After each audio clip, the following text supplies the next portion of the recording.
A pleasure to meet y'all at last, and welcome back to Survival of No Limits. So, guess what? For today, it's time that we try out something a bit more practical, versatile, and always on the move. If you haven't guessed already, then well, I'm basically talking about the business of handling motorhomes. Basically, homes that are always on the move, on the roads, wherever you can possibly go. The world is practically your oyster when you own something like this. Of course, with the kind of money I have, it would be pretty difficult to try and get my hands on something like that, but having myself a mobile home or an RV or something of the sorts like that is typically seen as something that can be favored by a lot of people, especially the ones who are not really able to pay rent or pay any sorts of mortgage fees or lease fees or other kinds of payments that would be necessary when handling actual housing.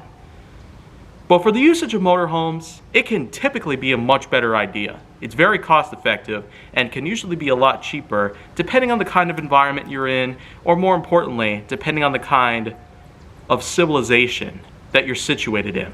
If you're far away from most civilized areas, including towns, villages, and scapes of all sorts of things, then sure, you can use one of these to your advantage. Utilize it in the desert, the prairies, the plains, archipelagos, peninsulas, or even the frozen Arctic, if you are in fact able to utilize something like this, especially on the outskirts of a certain area that you could potentially be in. Whether you're on the move to certain locations, or you are in fact wanting to just have yourself quite a good old time out there on the road, in the classic van down by the river sort of vibe, then yes, it can be done. But here's the truth when it comes to handling sort of motorhome-esque sort of situations like this. There are indeed a lot of things that you're going to want to have in consideration. The first thing to keep on the lookout for is to find the right sort of location, an appropriate setting that you so desire to set your RV, trailer, motorhome, or otherwise in place. You can never quite tell exactly what kind of property is considered public or private. That is, of course, unless an actual owner of a certain property comes around and basically comes up to you either with no mercy or with just the peaceful intent of trying to discuss with you about the sort of living that you're trying to settle in, which is not correct. And the second thing to be on the lookout for are the resources. It's especially vital to have things around like clean water, electricity, gas, and other sorts of fuel that you are going to need to power everything inside of the home itself. Sometimes there can be an internal generator which will allow gasoline and other fossil fuels to be converted into electricity. And in terms of water, sometimes there can be usages of built-in septic tanks or the basic usage of a small sort of trap that comes into place, which can then be removed in order to clean out. It could be a filter or it can be something else that comes into play as a way to help keep the place clean. You can never tell if your toilet and shower is going to smell so bad because maybe you forgot to empty that tank itself. But it also is vital to find out if you are in fact needing any of these kinds of materials that would be necessary. And it's also vital to keep around tools in case the home were to break down at some point. There have been tons of instances of RVs and motorhomes ending up in some not so appropriate locations with hardly any fuel of any sorts, resources to power things electronics, or anything else on the interior. And then of course there are times where property owners of all sorts, homeowners and etc., would come around to basically scold the crap out of the owners of these motorized homes and trailers and etc. So the big thing to worry about: are you ready to have a motorized home? A home on the run, on the road or otherwise. Traveling on the highway, through the woods, up the mountains, and down the rivers are not so necessarily met for everybody who is willing to try something like this out.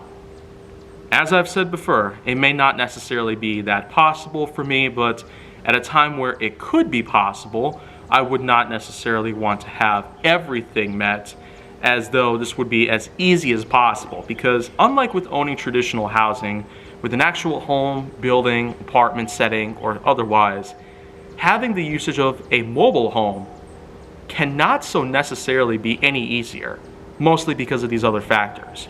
Having to pay a lot of money just to have things like fuel and electricity, as well as sometimes other problems could set in, like the motorhome breaking down, it can certainly be just as costly to you as you might have when it comes to renting an apartment, usually for up to $1,200 a month, depending on what kind of usage you have towards most resources like utilities, groceries, electrical, and phone lines.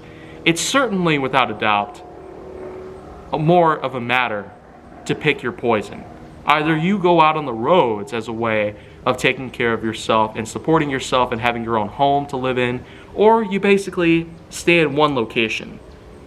So that's just pretty much how the national economy itself seems to set in. For many of us, I don't see any particular reason why the economy needs to be this bad at all. But I also don't see why there needs to be lots of issues going around here. With progress, amongst all things, considered possible by scientists and other progression type of people, I see no reason why not try different things in terms of housing and livings. So, by any means, let's keep it going. Progress is never going to stop, no matter the case, and no matter what kind of cost we are going through. So, by any means, that's pretty much just going to be it for right now, but I will have other things around to talk about very soon. But be prepared for the next episode, for it will be the last that I'll have in this exact location where a gazebo is keeping me, well, safe from the rain and all that. But if you want to see more go down on my channel, then make sure that you like, subscribe, comment, follow me on social media, and stay on the Hollywood side.